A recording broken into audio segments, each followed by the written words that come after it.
right, welcome everybody. Thanks so much for joining us today for our webinar on what you should know for Amazon peak season. So as you know, we're well into Q4 and it is peak season on Amazon for sellers with the holidays upon us. And there are a lot of supply chain challenges and issues that sellers are well aware of, but consumers are also well aware of these issues as well. So many of them have hopped on their holiday shopping early. So while it's only mid-October, there's definitely a lot of revenue and items being sold on Amazon. The competition is fierce, as always in fourth quarter, but even more than ever. And I'm excited to have two of the industry experts joining us today to help to guide us through some of these fourth quarter challenges and give us some tips to help you all be more successful in fourth quarter. So from Seller Snap, I have Ellie Engelberg, who is the CEO and co-founder of Seller Snap. So hello, Ellie. Thanks so much for joining. And from Verte, we have Stephen Bullard, who's the Senior VP of Operations there. So thanks for joining, Stephen. Good. So today, just a couple of things that we'll cover. You probably saw this in the email or the registration page when you registered. But the things that we're going to talk about today are repricing strategies for Q4. Seller Snap, they are experts on repricing. We're going to talk about how to overcome inventory restrictions, what to do with that excess inventory that does not sell. Hopefully you're not in that situation, but we know it often happens. And what the benefits are to using a fulfillment network, where we'll talk about strategies to maintaining a high IPI score, because we know how important that is. That is crucial to your success on Amazon to reduce those storage fees. And we will also talk about return and reimbursement analytics. And then looking ahead to first quarter, it can be challenging to forecast with all of the seasonality changes from Q4. So we will touch on that as well. So I'm going to go ahead and close my slide deck here so that we can just talk as a team here. So let's kick it off with Ellie. I think you're on mute, Ellie, so just make sure to unmute here. But let's talk about how fourth quarter, the market is competitive as always, but it's even more important this quarter to have a strong and smart repricing strategy in place due to the changing conditions. So what are some of the challenges that fourth quarter brings to Amazon sellers when it comes to repricing? Well, again, judging on previous years, it seems like during Q4, the competition is as if it's put on steroids.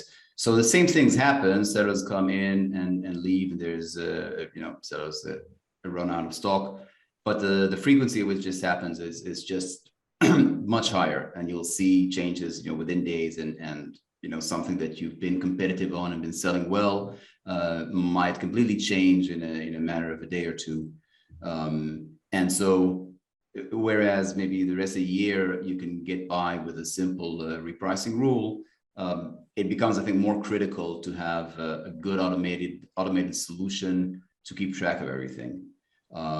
Because just for example, you might be competing against FBA sellers that go into back order, which we know is makes them far less likely to win the buy box, and obviously you're at an advantage if you have a fulfillable stock. And so you want to price against such a seller differently than you would against another FBA seller who is who's comparable. Also, again, like I said, because a lot of times you see new sellers come in and sellers sell out. There's two different things to consider here. First of all, you want to be quick. You want your repricer to be quick to react if a competitor is out of the market. And so maybe having a competitor drove prices down a little bit, but the second that they are no longer have a fillable quantity, you can make a bit more profit. The other side of that is you don't necessarily want to react too quickly when a new seller comes in, because what will happen a lot of times is the seller is just listed the product and might test it at a price that's too low. And typically, what our automatic repricer does, but I would recommend anyone to do anyway, is not to adjust too quickly to a new seller. So if everyone's selling something for $20 and someone comes in at $17, it doesn't make sense to immediately jump down to be competitive. It's good to give like a day or so to see if the guy comes to his senses and aligns with what was previously the accepted price. But other than that, I think the same general rules still apply, which is to, you want to try to maximize your profit while keeping a reasonable buy box share. So you don't necessarily want to become too aggressive because again, the chance of price wars also increases. You want to keep, again, the same strategies apply, but you want to be a lot more on top of things. Right, good. And obviously in fourth quarter, sales typically increase, but sellers run into those replenishment issues, inventory cap issues, Amazon restrictions. From a repricing perspective, what can sellers do to avoid running out of stock? Well, there's two things. First is general strategy that I think most of our customers that do FBA have is a lot of times they'll have two listings. So they'll have an FBA listing and an FBM listing as backup, and they can both be active. And what our AI repricer would do is prioritize. So as long as your FBA listing is fulfillable and competitive, that is the one you're pushing and trying to get buy box share with. But in the instance that immediately when it either becomes back ordered or is out of stock, you have this backup. So the FBM listing gets the priority and will start repricing competitively until you're able to replenish in Amazon. That's again assuming you have your own inventory in warehouse. Another thing that you would do regardless is you could apply repricing conditions. This applies generally to different things. What it means is you set a condition, and if that condition is fulfilled, the repricer will change its repricing method. So you could say, okay, you're trying to win the buy box at a certain percentage. But you could say, okay, if my fulfillable quantity drops below a certain threshold, I want to be less aggressive, or I'm going to increase price. I'm going to set my price maybe based on being above the lowest FBA seller or something like that, so that I'm the result will be probably I'm going to slow down my sales a little bit, maybe make a little bit more money, but not run out of stock. Okay. Well, yeah, and obviously running out of stock, aging inventory, there's a lot of things that go into IPI score as well. So, this year especially, high IPI scores have been a necessity for sellers who require that the high page rankings and a significant buy box share in order to increase sales. But that aging inventory has a negative effect on those scores. So what tips do you have, or what strategies can sellers use to make sure that inventory age doesn't impact their IPI score? Well, that's the I think the opposite side of the coin of what we just discussed of running out of stock. Right. Here it's first of all, data is important, and again, it's important. What we try to do is provide as much inventory relevant data, not just your velocity and your inventory value and such, but a breakdown that Amazon provide of inventory age based on groups. I think they go like 0 to 108, 0 to 90, 90 to 180, something like that they have it grouped. And then again, as I mentioned before, you can set a condition. So you could say, okay, if I have more than X items that are older than, let's say, 270 days or 90 days, or it doesn't matter, I'm going to change my repricing method to be more aggressive. So I might say target the buy box, where in general, the AI repricer is never going to aim for 100% buy box if there's competition to avoid price wars. But you could overrule that and say, I'm going to win 100% buy box, and it just become aggressive. And you can combine that with some other things to try and increase price every now and then. So you could tell the repricer to jump up in price every X hours, again, to try to pull the market up.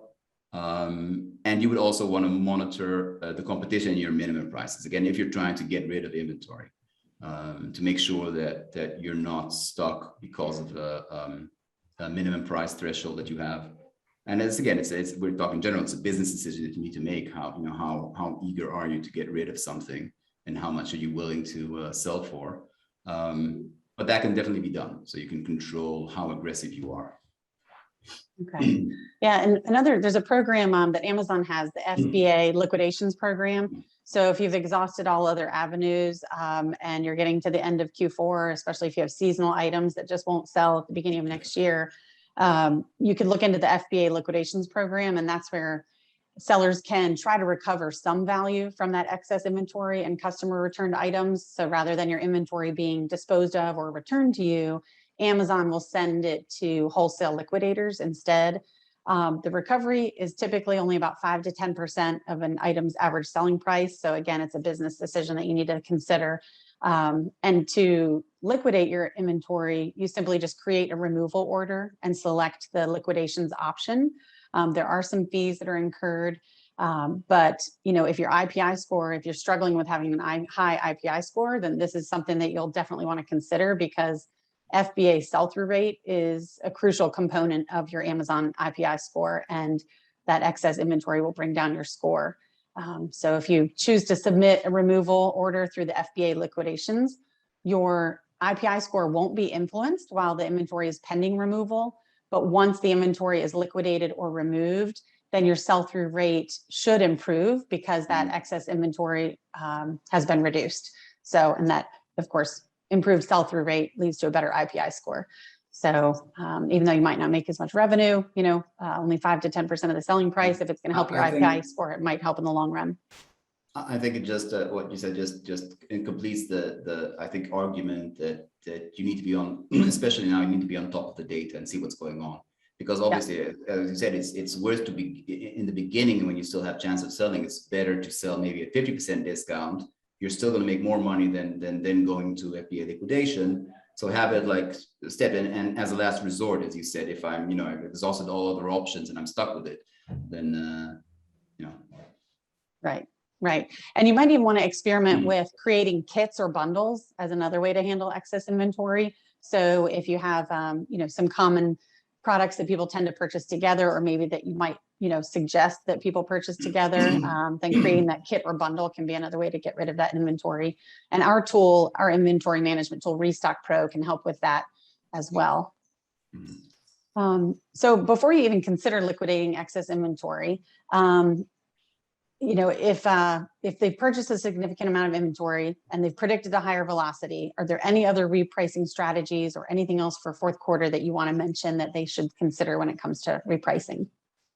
Well, again, I think there's always all sorts of specific cases that we could go into. I think in general, as you said, it's between two fronts, is either having the good problem of selling a lot, but then getting stuck without inventory, or having inventory that's not moving fast enough.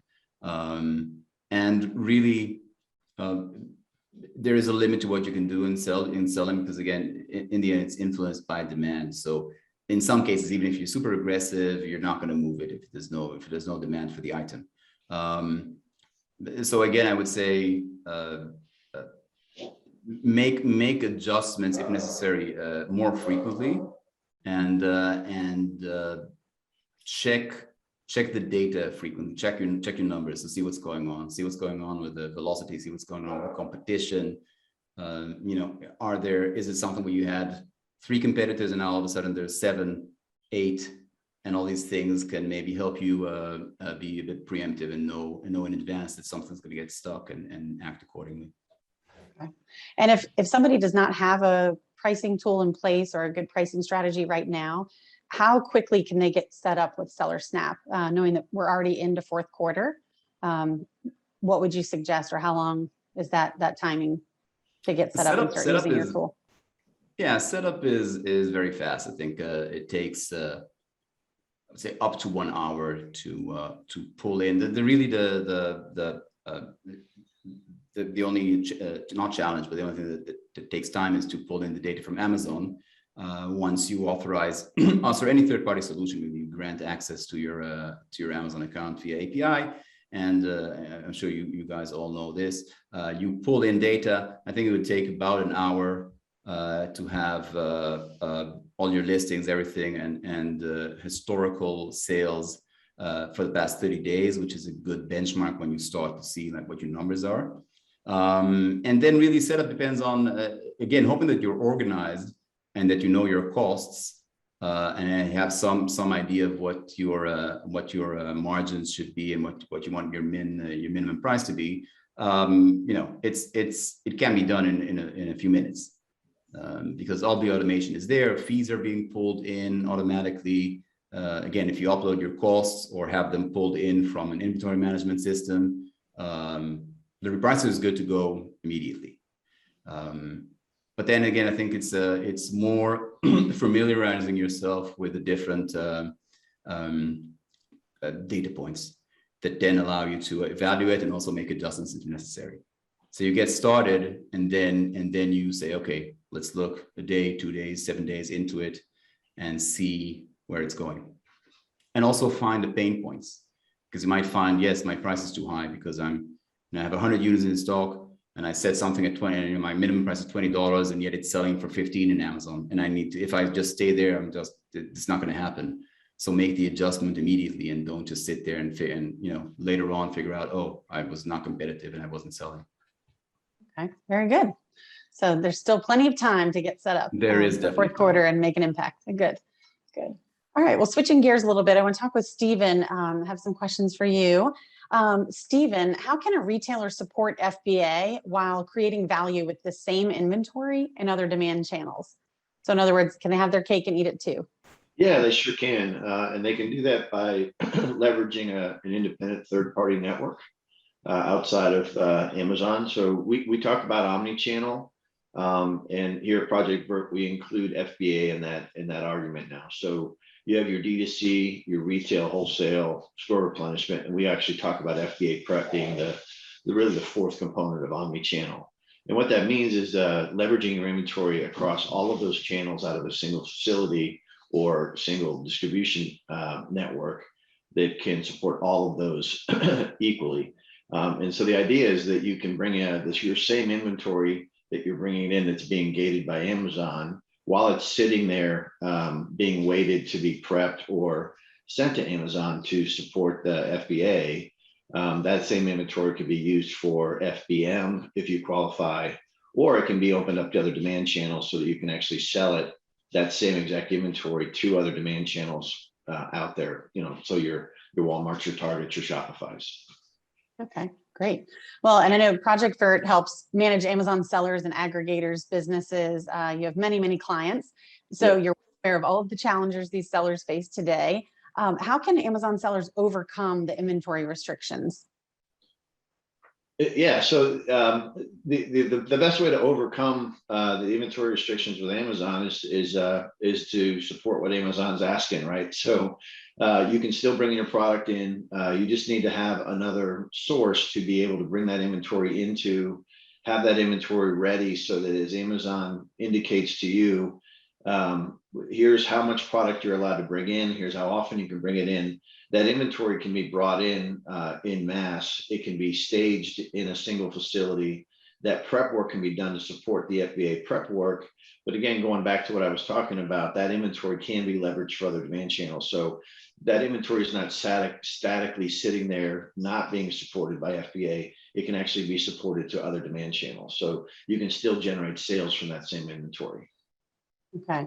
And so you mentioned FBA Prep, but can you explain a little bit more specifically, how does a 3PL help with that FBA Prep, especially when it comes to preparing for the holiday season? Yeah, so specifically when I talk about FBA Prep, what I'm talking about is that any true wholesale environment, which FBA Prep, FBA fulfillment by Amazon is, there's very specific requirements about what that product needs to look like when it's shipped into an Amazon distribution center.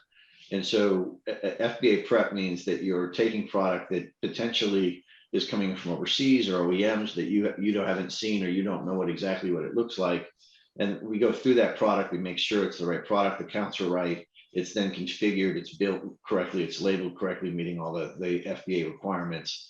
And then that product, as it's shipped into the Amazon distribution network, it matches all the requirements. And that's more important really than even your typical retail compliance, because in a typical retail compliance environment, there'll be fines that you deal with if you're not meeting those retail compliance. With Amazon, it could actually impact your sales, your status, your actual ability to sell online. So it becomes really critical that you have a partner that understands all the requirements to actually be able to do that Fba prep work that's shipping in there. And so if I'm a seller and I'm considering moving from my own fulfillment center to a 3PL, what are some things that I should be looking for to making sure that I choose, a good 3PL company? Yeah. And to me, it breaks down into 6 or 7 really key things that you should really, when you're sourcing a 3PL to support your business, especially if you're a digital native or you grew up in the FBA network, that first initial outsourcing, you need to understand that Amazon does things really well, and they make things invisible to you, that once you go outside that Amazon network, that you'll need to be able to support. So first thing is you want to make sure that the 3PL partner you're talking to has the technology to truly support the things that you need. Is that demand channel connectivity, unit of measure is very important, that they really are built to do omni-channel fulfillment from a technology standpoint, that they have the technology stack to support that. The other thing is experience. Definitely make sure that you go kick the tires. Make sure that 3PL partner has experience in doing D2C, that they have experience doing wholesale retail compliance and actually supporting Fba prep work. And then, this is redundant, but they have that really true omni-channel capabilities. Make sure that they absolutely have the capability, the experience, the processes, and the technology to support omni-channel. And what's really important to the last two, from my perspective, is understand their pricing and terms. So the biggest heartburn I think everybody has when they first go out to a third party is what they price versus what they get invoiced. They have a disconnect. It's hard to audit or understand what they're really paying for. So when you do, make sure that you understand what that 3PL is pricing and make them do a pro forma, right? So make sure that you have a sample set that you can compare apples to apples, and that you understand what that pricing versus invoicing is going to look like, especially on accessorials. And the last thing is scalability. And that's probably, as you grow, make sure that the 3PL you're picking can scale with you, not only in the facility, that if you start with a single source facility, make sure that they can grow not only regionally, but nationally with you. Yeah, and I think finding somebody that meets all those components is important, because hiring a fulfillment network or using a fulfillment network can really impact your customer satisfaction. And we know how important customer satisfaction is on Amazon.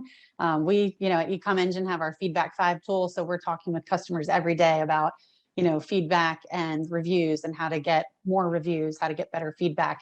So customer satisfaction is crucial.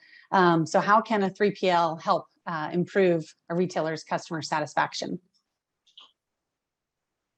So effectively, Amazon does a really good job of that, right? So that's one of the reasons they have the rules that they have, is so that it supports it. Basically, the Jerry Maguire principle, that you help them help you have good delivery experience to that customer. So when you outsource it, or you're using a network outside of Amazon, you need to understand that 3PL really is going to be your primary interface to your customer base, right? So you're going to own that transaction.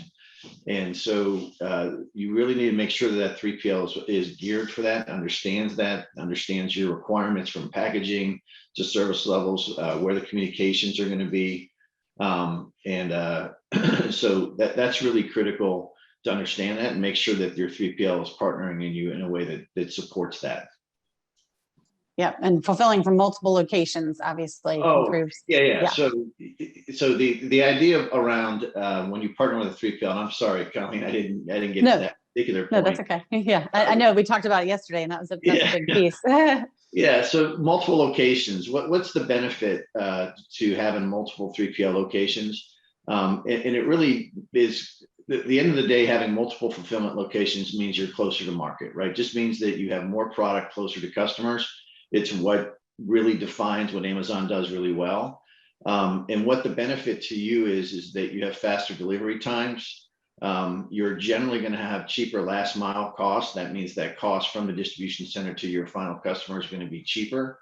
And The other intangibles are there's few opportunities for delays, right? So the closer you are to market, the less you are susceptible to weather, capacity, any of those other variables that can then impact. And then last but not least is just what that package looks like when it arrives to your customer, right? So the closer you are to the customer, the less touches there are, the less handoffs there are, meaning that that the package, how the package arrives will look better than if it's farther away generally. Good, thank you. So I'm going to just answer a question here from the audience that came in, and somebody's asking, what is the biggest mistake you see sellers make around Q4? So either of you are welcome to answer that off the top of your head. What is one of the biggest mistakes that you've seen that sellers make in fourth quarter? I can jump in really quick and then hand off to Eli. From my perspective, it's planning, right? It's really not understanding the full capacity of what peak season planning means, right? So it's making sure that you've ordered it in time, that you can get it through the port and get it to a distribution center so that it's available for sale. It's making sure you're working with your partners to make sure that they've made sure that and again, I'm talking outside the Amazon network, that they have carrier capacity to support your sales in fourth quarter, and then over communicating with your vendor base, with your 3PL base, to make sure that you're aligned with your expectations in terms of volume and capacity. To me, that's the overwhelming mistake that people make, is underestimating or under communicating. Anything you want to add, Ellie? First, I agree with Stephen completely. I think that's, like, again, from our side, because we're a repricer, obviously our customers apply the strategies that we recommend anyway. But what I can say in terms of repricing, because we analyze the competitive landscape for every listing, so I can see how other sellers behave. You can see that some sellers are not making right price decisions during that time. So either being overly aggressive, or on the other hand, just being left behind, or so not updating in time, and things change, and you'll see that there are sellers, FBA sellers, that clearly have inventory that are just priced out of the competition, and other things like that. So I would say, yeah, that's another aspect of it, is making sure that if you're already listed, that you're competitive. Okay, very good. Stephen, we have a question for you. How do you improve your restock limits? So in terms of outside the Amazon network, so an outside 3PL network that you're working with, that's just a matter of working with your 3PL to make sure that they understand your capacity, your needs, your inbound volumes, your outbound volumes, and they plan for it. If you're talking specifically about FBA restock limits, I won't speak for the group, but everything indicates that those will do anything. The only thing they're going to do is go down.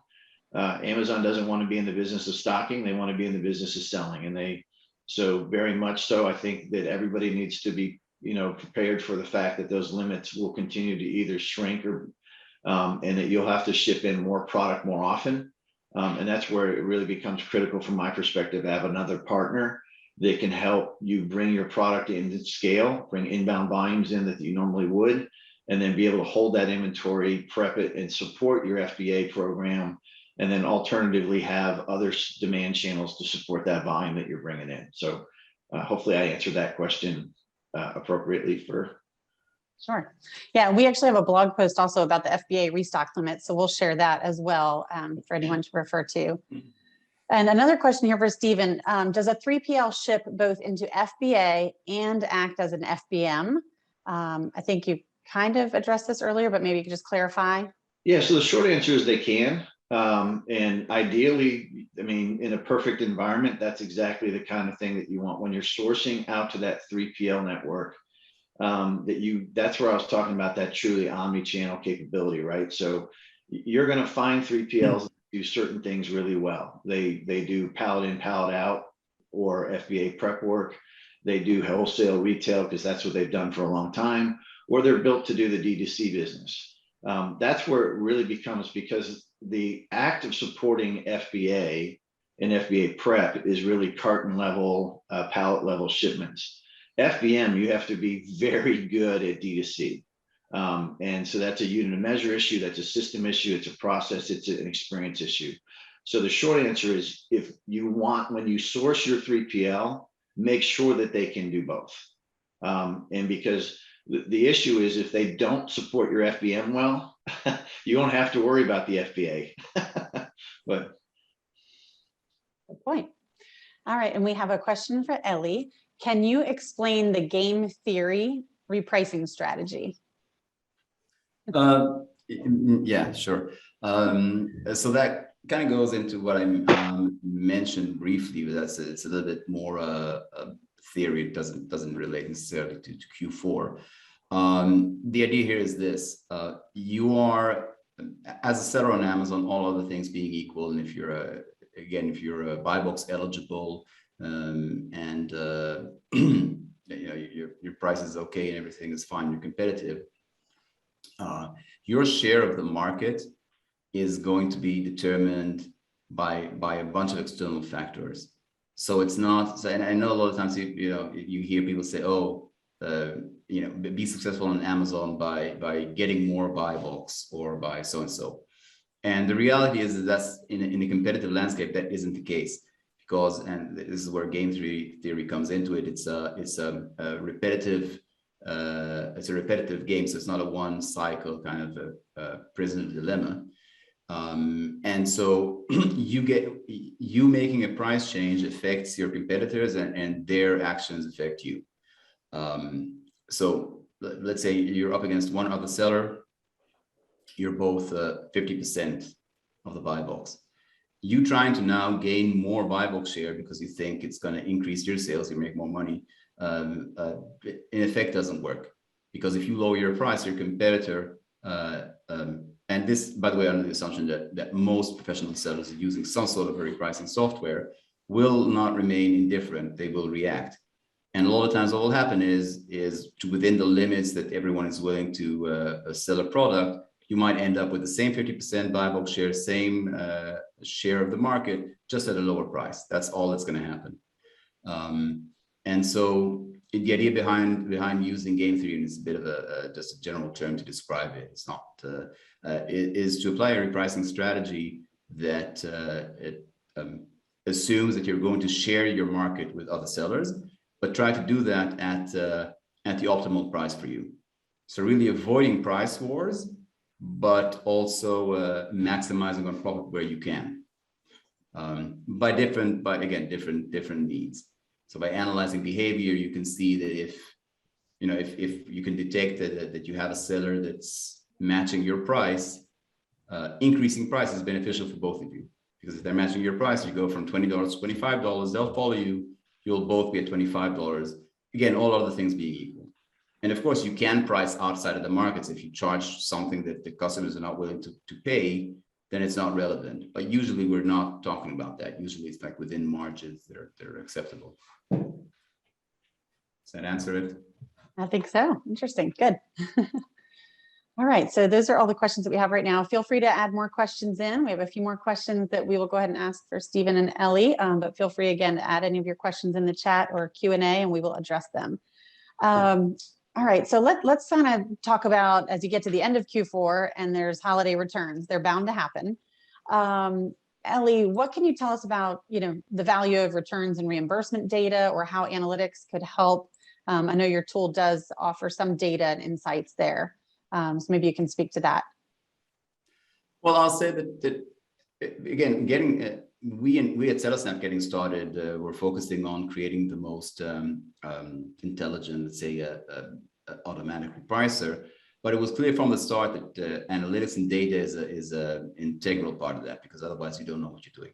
And as we've grown as a company, and the more experience we've gotten, we've learned the importance of this, and we're constantly expanding on this.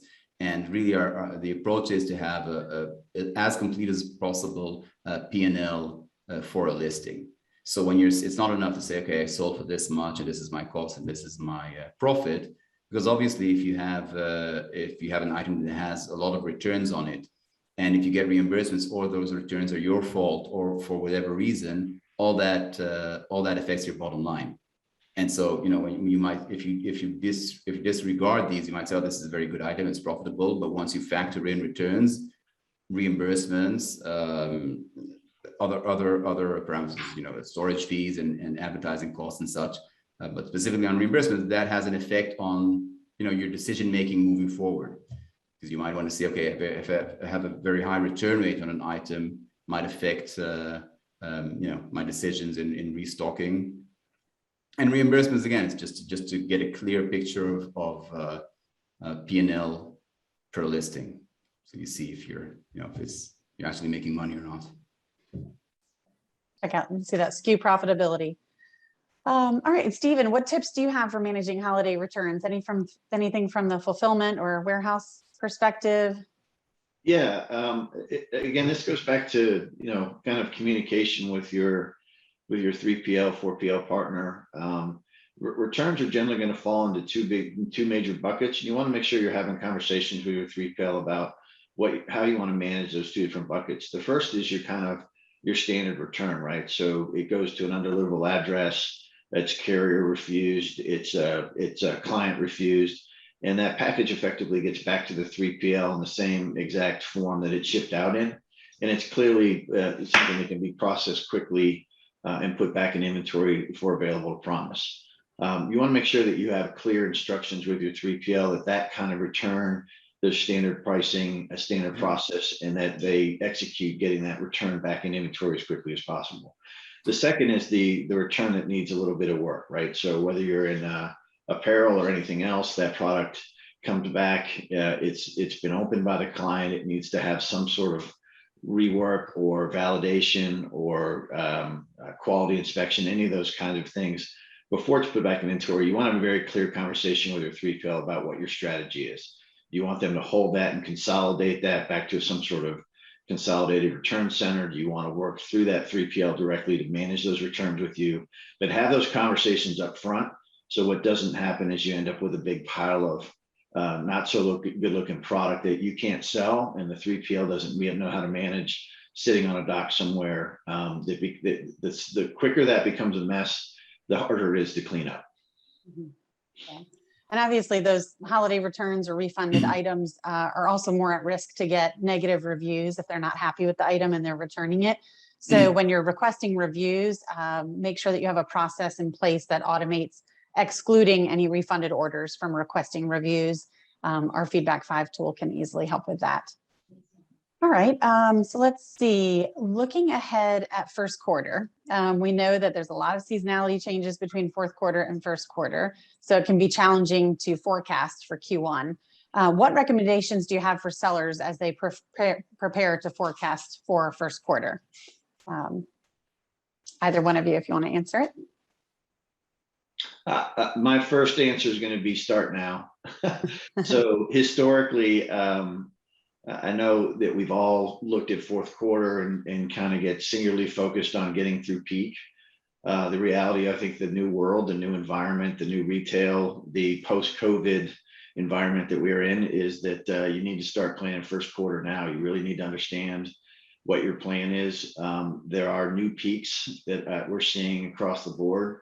And so I think the days of getting through fourth and then looking at first are over. And I think you need to start planning first quarter now. I agree. All right. So we already had a question actually just came in asking if there's a discount for signing up for Seller Snap. There absolutely is. I will go ahead and share the special offers while we address any other questions that are coming in. So Seller Snap, as Ellie mentioned, it's an AI algorithmic Amazon repricer and analytics tool. Lots of data. Data is king. So it's an awesome tool, and they're offering a 15-day free trial and 10% off a month for your first 3 months using the link below, which my coworker Becky added in the chat. So feel free to sign up for that. I will also send out an email with all of these offers and how to contact them if you have any questions. And then Stephen, do you want to explain your special offer?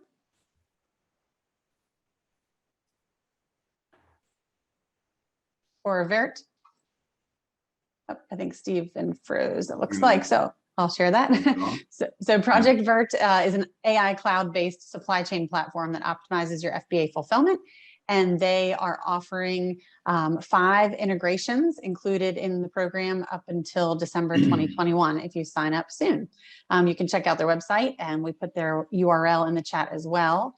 And then lastly, our tools that I briefly mentioned, Restock Pro is our FBA inventory management tool. We are offering a 60-day free trial right now, as well as for Feedback 5 to get more reviews and feedback this holiday season. When there's more sales and more orders, you can definitely get more reviews, but you got to make sure you're asking for them. So 60-day free trial on that. Just use coupon code Q4-2021, and you can sign up at eComEngine.com. And we will hang tight here for a couple more minutes, see if there's any other questions that you have on any of the topics that we just discussed today or otherwise. But if you need to sign off, we certainly wish you all a happy Q4. Hope you have a very successful season. But Yes. again, anything that you want to ask our experts here, feel free to fire away in the chat. And any other last minute tips, if Stephen or Ellie has, feel free to share as well. I would say, again, going into Q4, from our perspective, in terms of being priced competitively, set up, if you're not using a tool, set up a repricing tool. There's different ones out there, even setting up, and again, depending on who this applies for, even setting up just Amazon's own repricing option in Seller Central is better than nothing. And so it has its disadvantages, but it at least makes sure that you're not stuck at a price that's not relevant. And so I would definitely say, there's something in here coming in, how to fix pricing health, min and max. So I'll answer that in a second. So I'm saying set up something. What we at SettleSnap do is and we see this, and it's, by the way, it's welcome and really acceptable, is we see people coming in just for Q4 and using the repricer. And we know some Amazon stores are very seasonal, and then they'll use it for the months that they need it and stop using it, in January, February, and that's fine. So I'm saying, even if you don't need a repricer for the entire year, because of whatever business you're running, Q4 is a good time to make sure that you're competitive. Now I see someone asked how to fix pricing health, min and max price. Not sure I understand. I'm not sure I understand exactly. Are you saying as far as Amazon are concerned? Because, maybe Kapil can clarify that question. And it looks like Jamie has one also related to repricing. Okay, just a second, only sir. Okay, your own brand repricing tool help. Yeah. So the question regarding if you own the brand. So setting pricing private label if you're the brand owner is a challenge, and it's something that we've been thinking about and trying to come up with solutions for years now.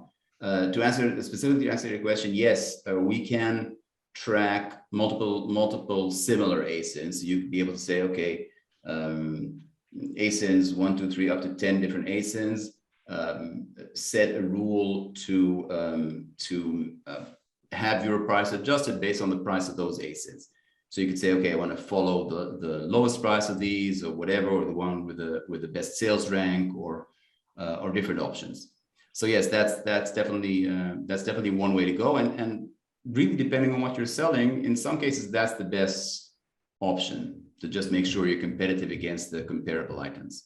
But again, it's a very, it really depends. If it's exactly exactly comparable item, it's very easy. If it's a bit different, then it becomes more complicated. It's like not an identical item. Okay. And Jamie asked a little bit for me to ask or talk a little bit about how Feedback 5 works. So Feedback 5 helps you to automate feedback and review requests. You can either automate the request a review button, which is found in Seller Central, which is 100% compliant because the Amazon message comes directly from Amazon, or you can automate buyer seller messages. So we also do product review management in Feedback 5, where you can track ASINs, whether they're your own ASINs or competitive ASINs, to track those reviews and get a lot of different analytics on those. So happy to give you, a brief demo of that anytime. But yeah, during fourth quarter, make sure you have a review strategy set up because it's a great opportunity to get more reviews and set yourself up for success in first quarter. All right. I think we are, I think that's, the end of the questions at this point. So thank you, Ellie and Stephen, for joining us today. We really appreciate it. Thank you. Everybody who joined today, thanks for being here. I'll be sure to send out an email with all the special offers and a link to this recording so you can watch it again or share it with any of your teammates. And best of luck in Q4. Thanks, everybody. Thank you very much, Colleen. Best of luck to everyone. Thanks, Stephen. Bye-bye. Thanks, everybody. Yep. Take care. Bye.